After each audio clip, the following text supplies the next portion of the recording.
Welcome to Holistic Wisdom Live.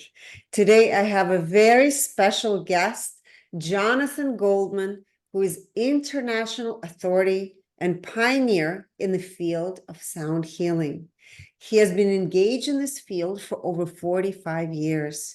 He is an author of numerous books, including The 7 Secrets of Sound Healing and the best-selling Humming Effect, co-authored with his wife, Andi Goldman, which won the 2018 Gold Visionary Award for Health Books. His classic Healing Sounds has just had a special 30th anniversary edition released. Jonathan is a director of Sound Healers Association and president of Spirit Music Inc.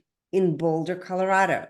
A Grammy nominee, he has been creating over 25 best-selling award-winning records, including CHAKRA CHANTS, The Divine Name with Gregg Braden, Frequencies, Sounds of Healing, and REIKI CHANTS. Jonathan has been named as one of Watkins Mind Body Spirit magazine's 100 most spiritually influential living people.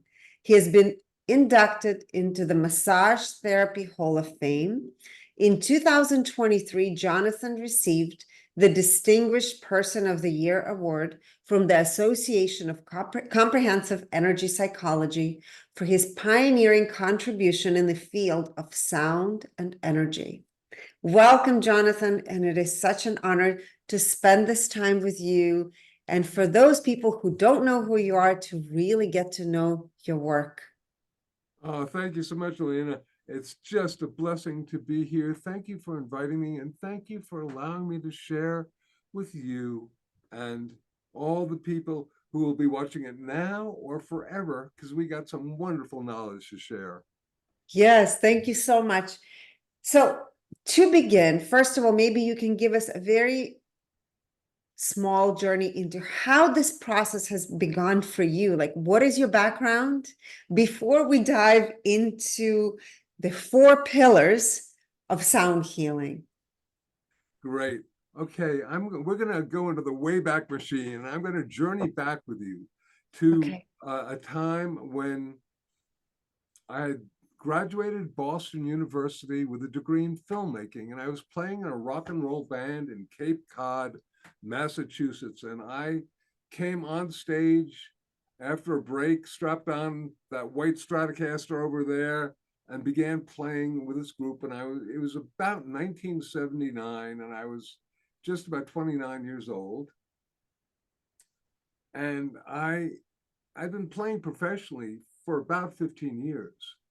But this night, I looked out at the audience, and for some reason, I became aware that the ambiance in the room was one of negativity and violence.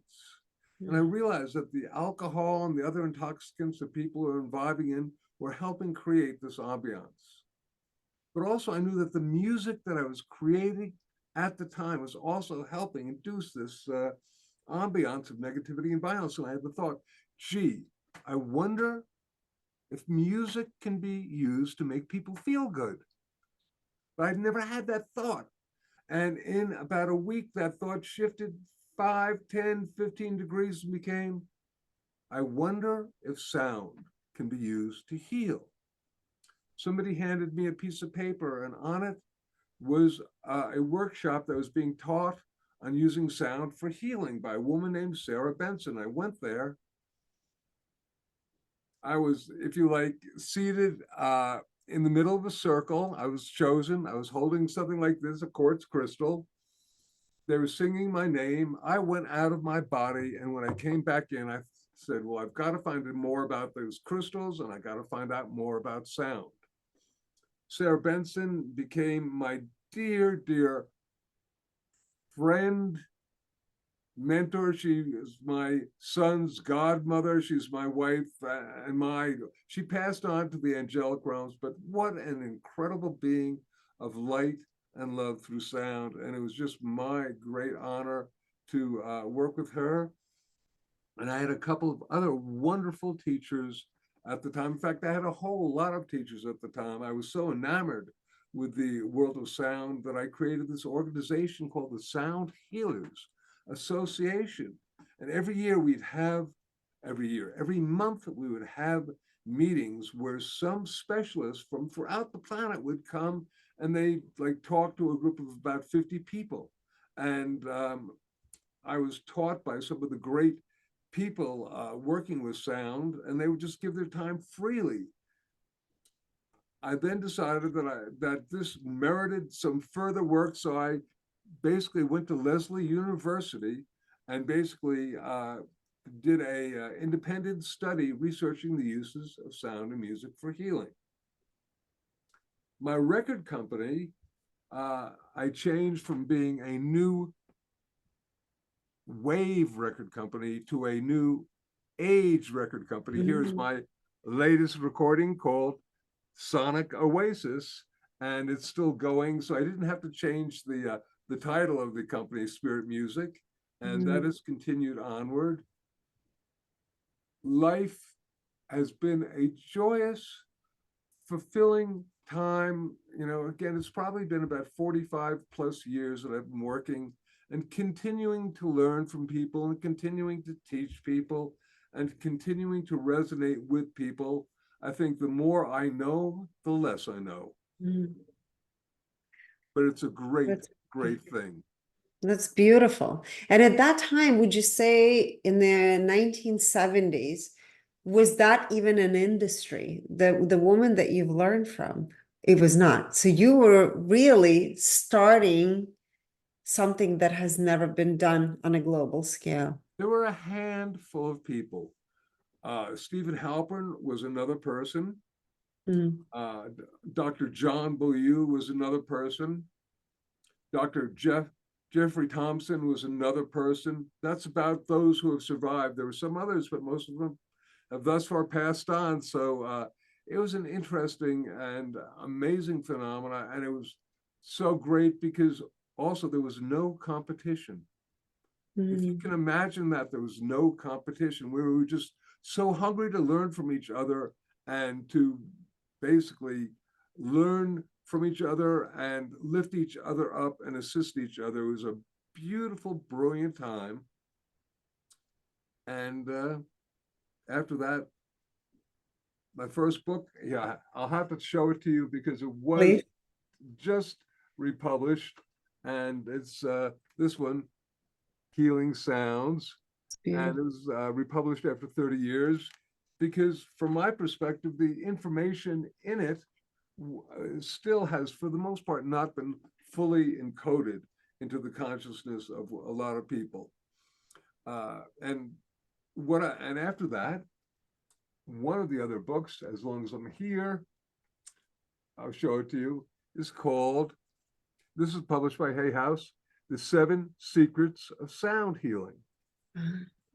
And within the last few years, my wife and I, as we're working together, I basically was given these 4 pillars of sound healing that I've been really teaching in interviews or any time that I can, because I think they're so very important. And as sound really has advanced more and more, and a lot of people are working with sound, but some of them are missing these 4 pillars that are the foundational practices that one wants to utilize if you're going to be doing sound healing. And this is the truth. I was saying to my wife, Andi, I said, you know, wow, I haven't looked at the 7 Secrets of Sound Healing in quite a while. I said, I wonder how the 4 pillars relates to the 7 secrets.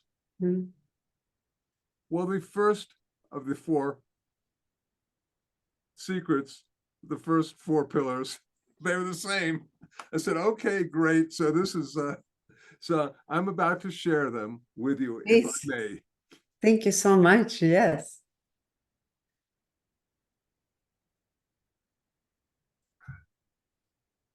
The very first pillar is that everything is vibration. Now, our ancient mystics and our modern quantum physicists are in agreement. Everything is in a state of vibration. And I love this. You can go back in all the different paths. In the beginning was the Word, and the Lord said, "Let there be light." Spider Woman singing the song of creation, bringing humans onto the planet, going, whatever the tradition, sound is the basic creative force that begins everything. So I want to talk for just a moment about what is sound. Sound travels as a wave. This wave is measured in something called cycles per second. We call its frequency or its hertz.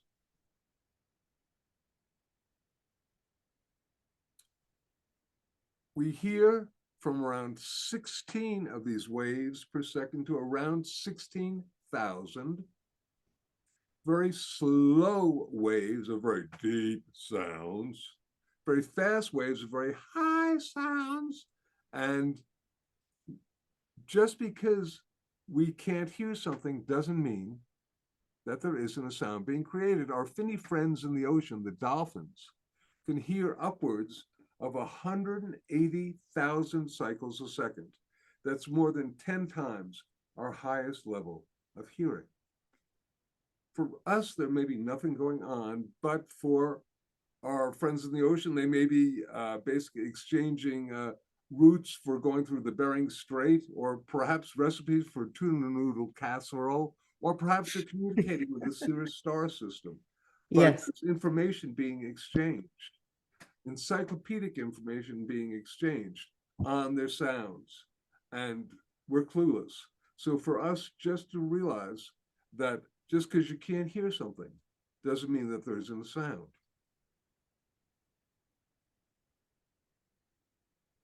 Now, everything in the universe is in a state of vibration, from the electrons moving around the nucleus of an atom to planets and distant galaxies moving around their sun. They're in motion, they're in vibration, they're creating, conceptually at least, the sound.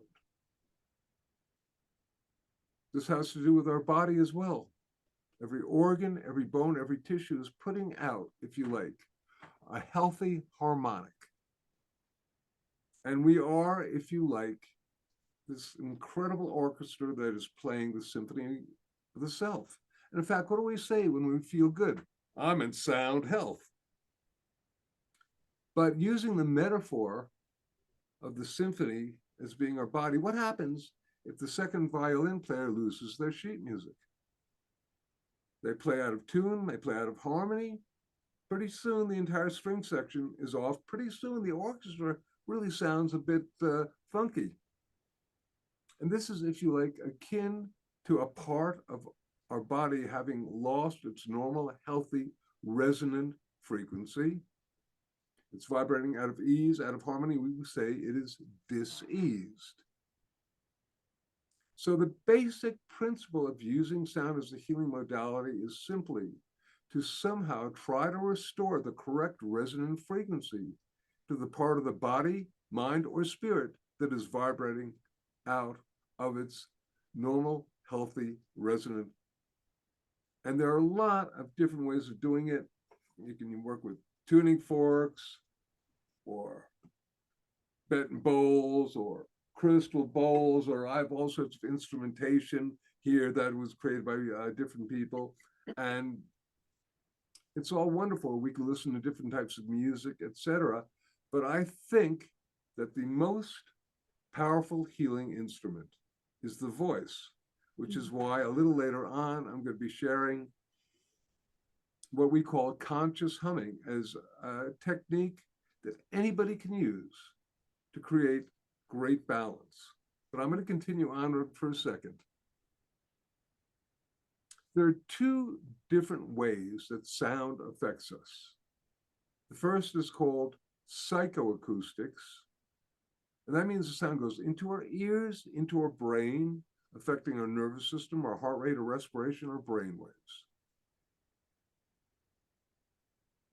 When we listen to people speaking or music, that's, of course, a psychoacoustic experience. Then there's vibroacoustics, and that is where the sound is going into the body. vibrating the body. So if I were to take this tuning fork as an example, hit it like this, I can hear this very, very deep sound. And that's going on. That's the psychoacoustic effect. But if I hit it over here and bring the vibrating stem to my body, that is a vibroacoustic effect. And this is a very, very important thing because the sound goes into the body, affecting us down to a cellular level, affecting our DNA. In fact, a quote from the New York Times science section, February 8th, 1988. I remember a lot of eights in that one. Sound shaped into dazzling tool can make, break, or rearrange molecular structure and levitate objects. I'm not going to talk about levitating objects today, but if you can rearrange molecular structure, what can't you potentially do with sound? So, once again, the very first, if you like, pillar of sound healing is that everything is vibration. The second one, which is, I think, equally important, is that intent is powerful. I'm going to take you back in the time machine to about 1983 or 1984, when I have just finished my work at Lesley University, and I'm about to write my master's dissertation.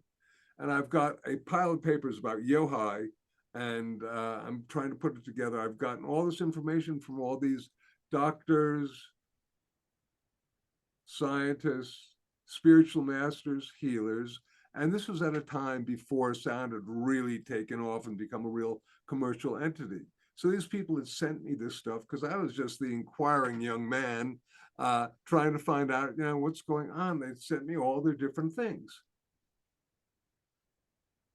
I'm in front of a computer that is using a DOS operating system.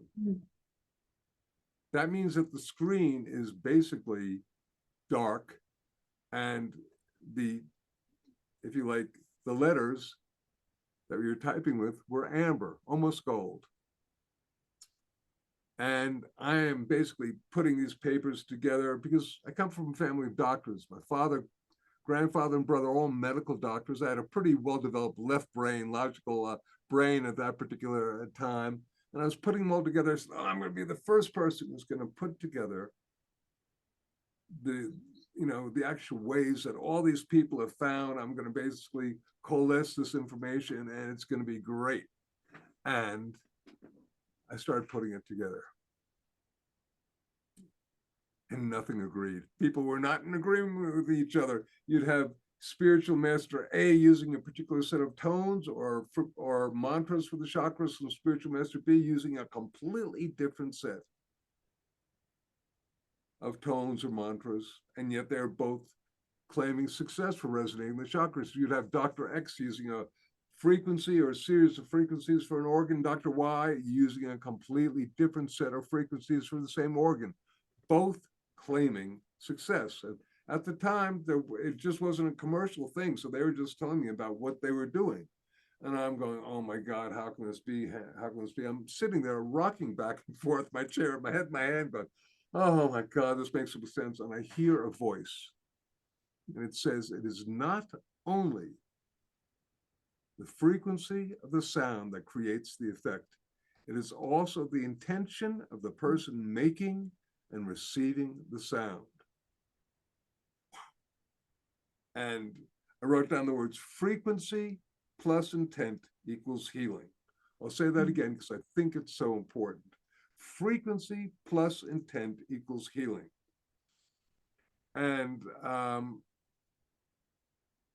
at the time, I then took my masterpiece of, if you like, formulaic sound healing out to the doctors and scientists I was dealing with. I said, have you ever thought about the importance of intentionality? And they'd look at me like I was a man from another planet, which I might be, but they weren't supposed to know about it. So it was really kind of tough. And then you have people like Wayne Dyer, Joe Dispenza, Bruce Lipton, Masaru Emoto. I'm sure that you're aware, and your people. Bruce Lipton to the Biology of Belief, brilliant book. Joe Dispenza, You Are the Placebo. Masaru Emoto took different, if you like, intentionalities and vibrations, exposed distilled water to them, froze the water, photographed it through a dark field microscope, and saw that water that was, shall we say, exposed to nasty vibrations looked like mud. And water that was exposed to positive vibrations looked like a snowflake. Probably my favorite is a picture of the water from the Fujiwara Dam, which is a polluted dam in Japan. And it looks like mud. And then he had a Buddhist priest chant the Heart Sutra over it. Gate gate paragate parasamgate bodhisvaha over it for 20 minutes, re-photographed it, and it looked like a crystal, a snowflake. And I said, okay, because it gave me such great hope.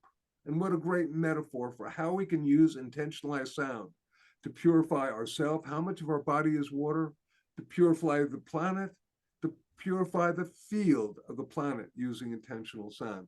That was so very, very important. Other people like Lynn McTaggart now have done work, with the power of intention, and it goes on and on. So now I can mention intention. People don't go, what are you talking about there? I've done a couple of other subcorollaries, such as vocalization, using the sound, plus visualization equals manifestation. And another one, which was simply sound plus belief equals outcome. Mm-hmm.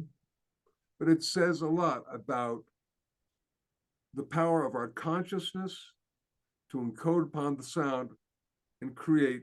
It's very quantum on a level. Okay, we'll take a breath. It's really, we speak our existence into being.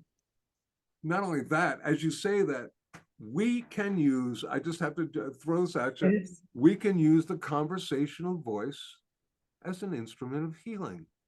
It's beautiful. In fact, everyone can. You don't have to be singing or playing a bell or a bowl. Speak with words of kindness and love, and you can heal others. It's as simple as that. It also made me think of, I don't know if you've ever heard of Dr. Todd Avakaitis I know and his Todd. laser. You know, Sure. Todd, because Oh, he yeah. said that the V cells, he wakes up. First of all, it's an intention, but it's also the music, the sound, Yeah. which is so beautiful. He and I did something at for Lee Carroll once, and it was both of us doing sounds of whales and dolphins. That was hilarious. But anyway, yeah, Todd is great. Yeah, you could, so just you being able to use the voice, say that over, because it's so important. If you're walking down the street or whatnot, and somebody's like this, just like, "Hello, how are you?" And that can change their life. Something as simple as that can change their life. Just want to suggest that we have this ability. We don't have to necessarily have all these different instruments or whatnot to work with sound healing. Our consciousness encoded on our conversational voice can make all the difference in the world. That's beautiful, especially more, I think it's needed more now than ever, because so many people are so far apart and less connected and being in each other's presence. So it's all about being intentional to come together and use the power of our voice in the way we communicate. When we move on to the subject of the hum, which we're going to do that soon, you'll see that one of the things that occurs is that when you basically make sound together, you get the release of oxytocin, which is the fabulous trust hormone. How cool is that? So the barriers between people break down. And it can also be just the voice. All right, wait a minute. First, let's go back to the third of the 4 pillars. We have had everything is vibration, intent is powerful, and the next one, drum roll, we are all unique vibratory beings. Mm. And I will often begin a workshop, class, whatever, saying, how many of you are allergic to penicillin? And I say, because penicillin, if everything in the universe is vibration, penicillin is a vibration, is perhaps a sequence of frequencies, however, whatever you want to perceive it. And I said, how many of you are allergic to it? And anywhere from 5 to 20% of an audience, depending upon who's there, will raise their hand. I said, okay, if penicillin is a vibration, then for 80 to 95% of you, it is healing vibration, but for 5 to 20%, it can be toxic. And I think this is an extraordinary metaphor for everything in existence. Whether you're talking about nutrition or pharmacological phenomena or X, Y, or Z, I think the only thing I can think of perhaps is air and water are the things that we can imbibe in without any sort of toxic effect. And even that, you have to be careful about how much you take. Mm. Does this resonate with you? 100%. I actually talk about it in my work all the time, and there's ways to test people and see if they are in resonance with something, or if there is disease that's going to manifest based on the imbalance or misalignment with whatever is happening in a person's field. Right. So with this in mind, then the phenomena of there being one frequency that is an overall magic feather that works for everybody doesn't exist.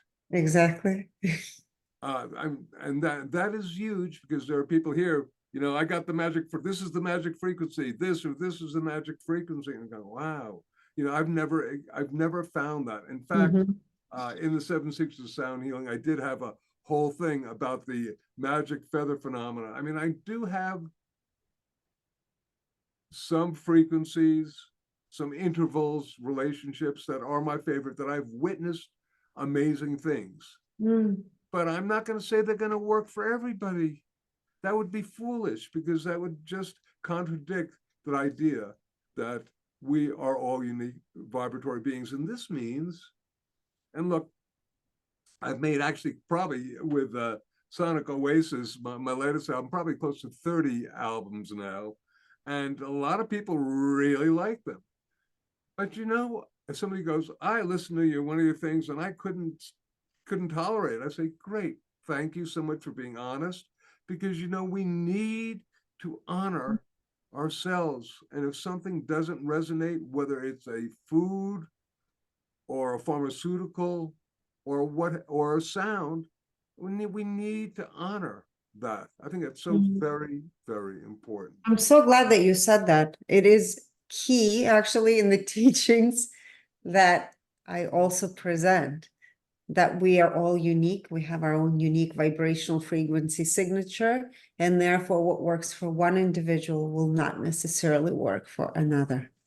I've not spoken to anybody who is a master either in sound or in any of these things who's found who, if they're not totally immersed in their ego, has not said that, hey, yeah, we're all different, and you can't do a cookbook modality on that phenomenon. So thank you. So that was one I really wanted to share, because it talks to a lot of different things going on in the sound field, where, I'm going to play this bowl at this frequency, and that's going to take care of everybody's imbalance who's got this and that. Sometimes I think that's actually dangerous, because you can stimulate stuff with sound as well. But I'm not going there, because I want to tell you now the fourth secret. A fourth secret. You ready? Yes. It's my wife Andi's favorite. Silence is golden. I'm telling you this one because I was probably immersed in the field of sound healing for at least 20 years before I got this one. And when I got it, it was like, because I realized that it is in the space of the silence that the true power of the sound is able to assimilate and encode itself into the body, mind, and spirit. If you're going Yes. from one thing to another thing, that doesn't happen. You need to have silence. I like to say that silence is the yin to the yang of sound. That's beautiful. It's And the integration part. it really is, it's the place where the encodement goes. And it's something that whenever we do teachings, we always say, okay, we're going to make a sound, we're going to do a guided meditation, and then we're going to be in silence. And that's really it. On a level, I think that the sound can sometimes keep you anchored in your body, and then you're in silence and you can just take off. Did you know that the word listen and the word silent are anagrams, meaning that they have the same letters in them? Listen and silent. And you've heard be listen, be still and know that I am. The idea that if you listen, you can really get in touch with higher levels of consciousness, among other things. So silence is golden, is the fourth. I'll repeat them once more before we move on. Taking a breath. Okay, the four pillars. Everything is vibration. Intent is powerful. We're all unique vibratory beings, and silence is golden. It's beautiful. I think right now I'm just guided to suggest that I'm hugely an advocate of the fact that I think that with our intentionalized consciousness, we can interface and work with the global field of our planet.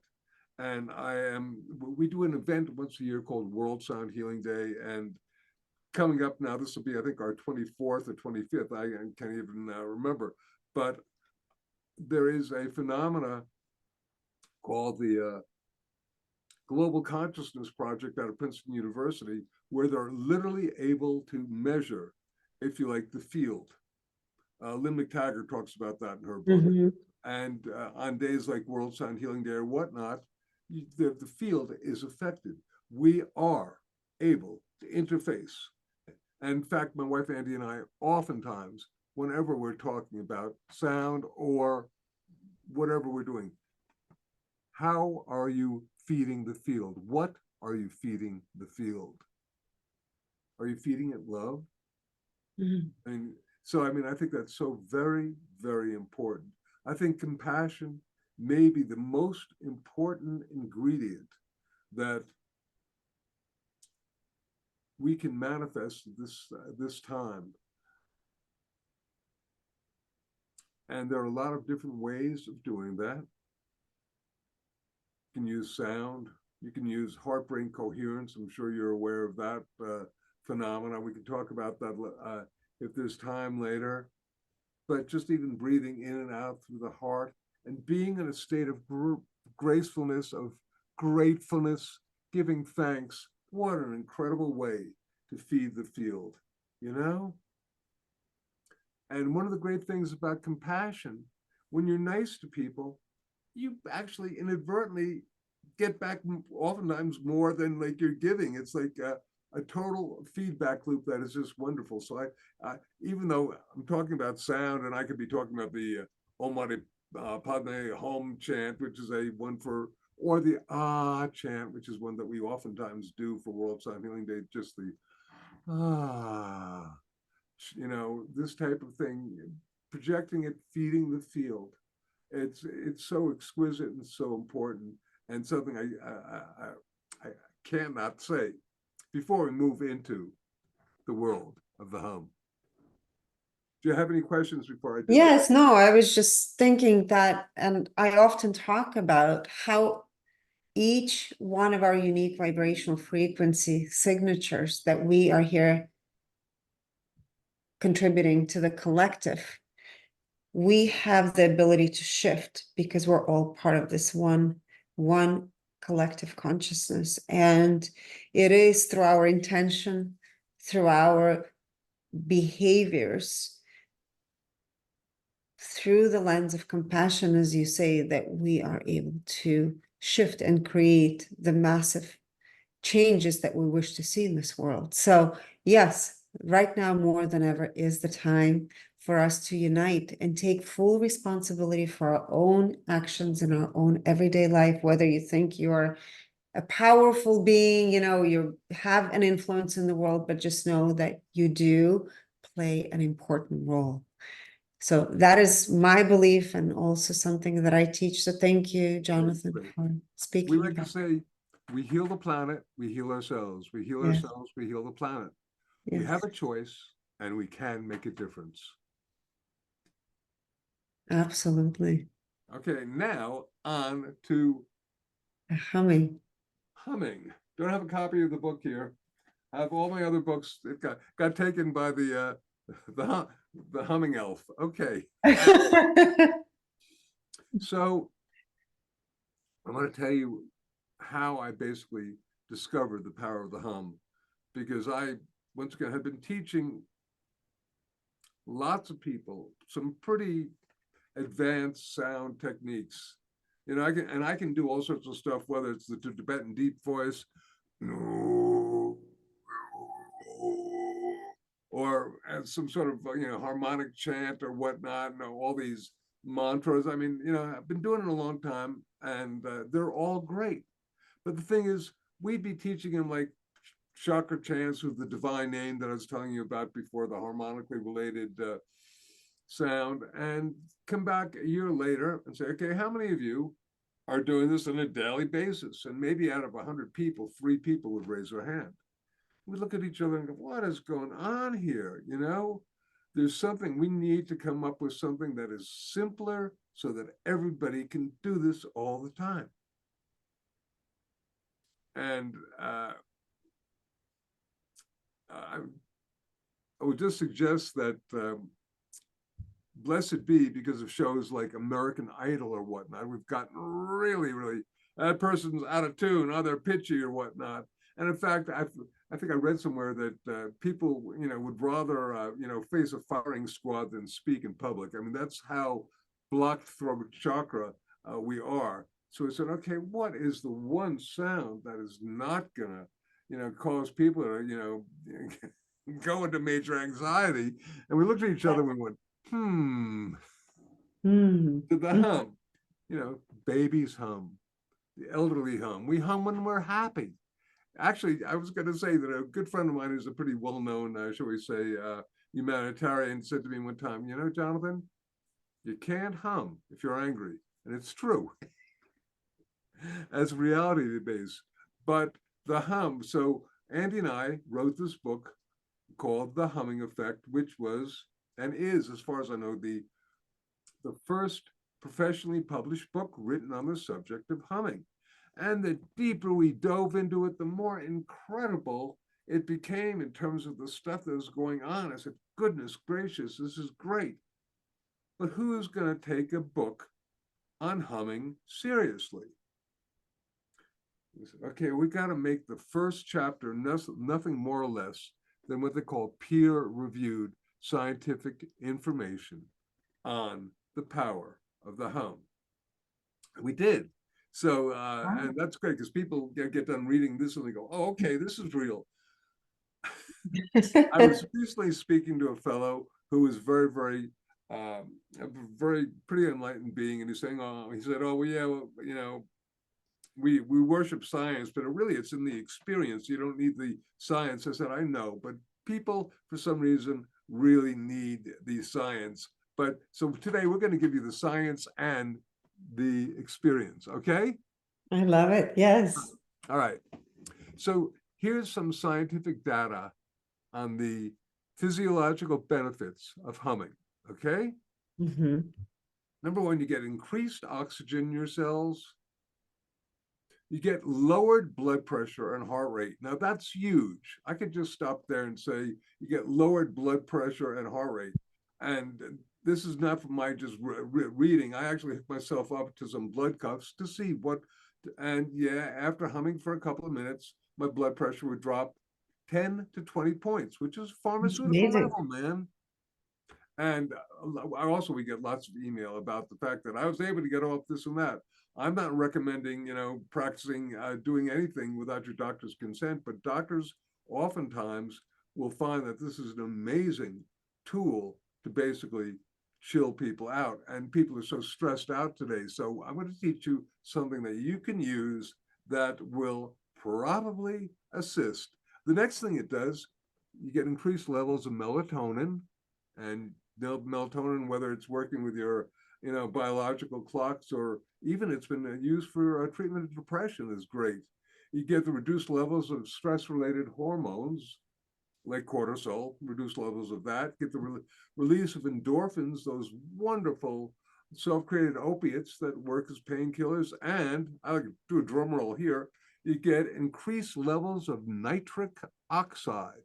And nitric oxide is a vasodilator that relaxes and widens blood vessels, and also it is an antiviral agent and an antibacterial agent. So that when you do conscious humming, which is what we talk about, you get 15 times the amount of nitric oxide as when one does what is something called nitric oxide breath. The humming creates 15 times, which is a pharmaceutical level, which is crazy.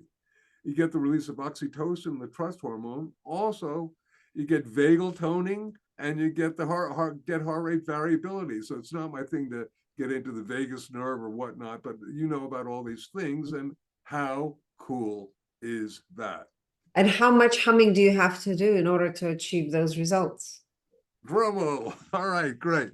So now we're going to get into the protocols of conscious humming.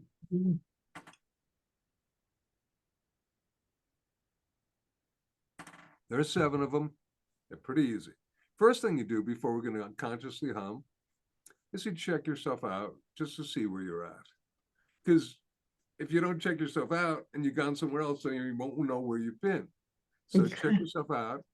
The next one is going to be, of course, deep and relaxed breath. Of course. You do anything, deep and relaxed breath. Totally key. Diaphragmatic breathing, belly breathing, whatever you want. And I'm, taking it that you have probably taught your audience how to do this. So blessed be on that one. Then the next one, keep your lips closed. If you open your mouth, the sound starts going out. That's not a hum. And that's why humming is the most powerful vibroacoustic sound, because all the sound is contained in the nasal cavity and begins to resonate the cranium. It's a very powerful sound. Play a game with me for just a minute. Okay. And you got to do this, because if I do it, people think I'm faking it. I want you to do a hum. And incidentally, you're going to want to, the other 2 things in terms of correct humming, right? You want to hum on one note. Don't do the 1812 overture or whatnot. Just and also do it at a comfortable pitch, mostly in your conversational voice. Not like this or like this. So I want you to start humming for a moment and then pinch your nose. You ready? Okay. Please go.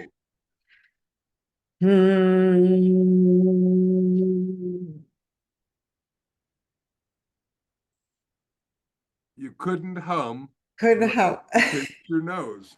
Did you know that? No, I didn't even think about it. People don't know that. So I say, okay, if you didn't know that, then perhaps there are other things about hum that I might be able to teach you. So once again, humming at a comfortable pitch. A lot of people are into trying to find their frequency. And I'm going to suggest to you that it's usually within the vocal level of your speaking voice. So once again, you're going to hum there. So then you ask, how often do you do this? A minimum of 4 to 5 times. Now, I have a 5-minute humming practice at least, but here's the thing: if you're gonna, you want the final, if you like, protocol is that you want to be in silence for an equal amount of time, because it's that powerful. And if you're silent for 5 minutes, if you're humming for 5 minutes, you want to be silent, because I'm telling you, you can get so blissed out that you try to get up and you will basically fall back in the chair. You will be that, shall we say, affected by the vibrational level of this. So I'm going to go through these again. 1, check yourself out. 2, deep and relaxed breath. 3, lips closed. 4, hum on one note, comfortable note. Hum 4 to 5 times, and finally be in silence. Pretty easy, huh? This is conscious humming. Most people have never actually done that. They've never actually done this. If you like, this is actually a phenomena that is a very powerful Shabd yoga practice called Brahmari Pranayama. So it's, if you're humming like that, what are you doing? Oh, I'm doing an advanced sound yoga practice. Okay, are you ready to do it with me? And you know what? Sometimes I'm going to acknowledge that if I'm able to hit the audio settings and change it to original sound from musicians, that's what it looks like it's on. Okay. I just did that. Yes. Great. Cool. So we'll be able to hear ourselves hum together. All right. Very good. So we'll first check yourself out. Take a moment.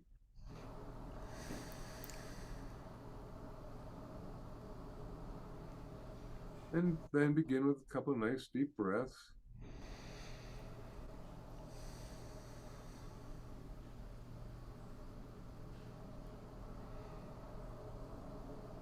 And we'll do 4 hums together, and then we'll be in silence. Okay? So taking a nice deep breath now, the first of 4 hums.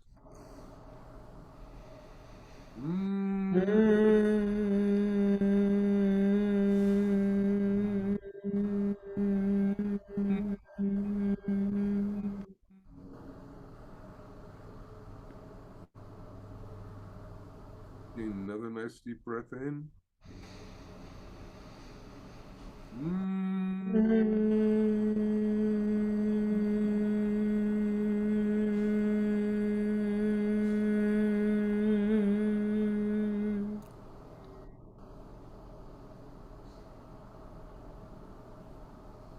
Another nice deep breath in.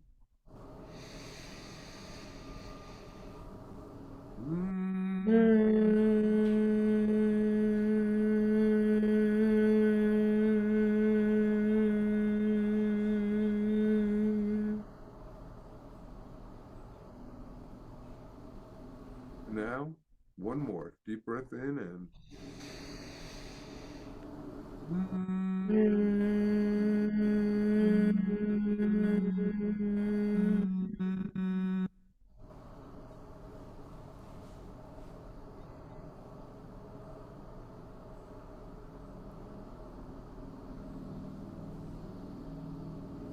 now just being in silence.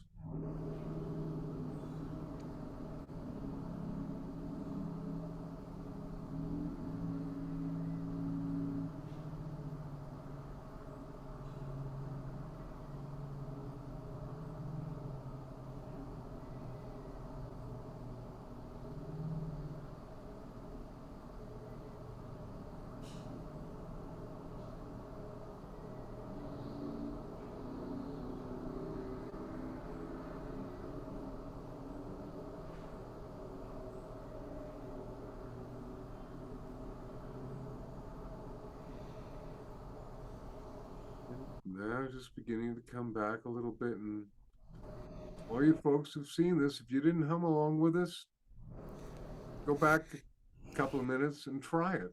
It's really an amazing experience. How are you feeling? I'm feeling great, and I had a realization. Years ago, I was at the lavender fields in Provence, and it reminded me of the sound that the bees make. I don't know if you've ever been in the presence of a lot of the bees, and that is the sound that I felt connected to. Yes, great. We have a chapter on bees in the book. Beautiful.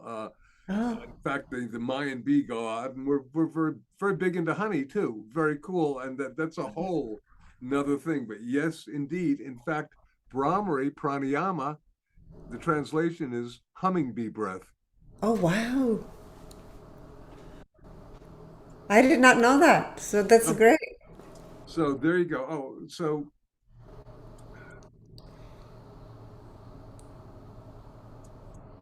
one last thing in terms of all the people into yoga. Hmm. You know who you are. All the people who are into yoga. There's something called the Yoga Sutras by a fellow by the name of Pantanjali's or Pantanjali's, depending upon. The book is thousands of years old. It's the basis of all yoga and practices. Sutra 1.27 says, and this is Goldman's condensation of it, the original sound of creation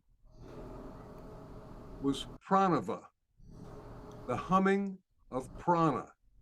They had to give it a name, so they called it Om. Mhm. So the Om came from the mm. Mm. Beautiful.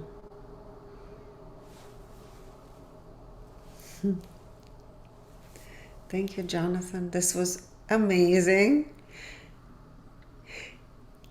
And do you teach classes? Do you have classes online? Do you teach in person still? Haven't for a while. Hmm. Used to do, believe it or not. It was wonderful. A uh, 10-day long, where we'd start at 9 in the morning till 9 at night. We'd have 100 people. That was about the max. We did that for 21 years, and it was quite an initiatory experience. Don't do that now. We have a couple of, uh, let's see, Hay House. I've done an online course with them. It's good. Shift Network, I've done an online course. And if you go to our healingsounds.com website, there's an online course on the divine name, which is an incredible teaching as well. And I love teaching people, but this is great. I didn't have to get out of my house, and I got to explore and experience with an extraordinary being such as yourself. So thank you. Thank Come visit us at healingsounds.com. It's a great website. We got all sorts of great downloads, etc. And also check out my books. And this is brand new, and it's found on all. Here we go, Sonic Oasis. Sonic Oasis, right? And that's done for all the people. A lot of my recordings are half hour to an hour long. That you put them on, and it takes you to another plane of existence, and that's where I like to go. But a lot of people are so time compressed that I said, okay, I was given as an assignment, take your hour long Merkaba of sound of recording, extraordinary recording called Merkaba of sound, edit it down to 3 minutes. Take this and that, edit it down to three. So they're all edited down to 3 minutes. It's not the same, but it is powerful. If you like, it is powerful. It's kind of like a mini mantra or whatnot. And I figure that at least it's going to create some shift and change and make a difference for all the people who are so time compressed on our planet. Thank you so much. What a gift that you just gave to every person listening and will be listening to this remarkable recording today. And thank you for all the work that you've been doing for the last 45 plus years and still doing today. It's been Thank an you. honor. Blessings of light and love through sound to everyone. Bye bye now. Thank you.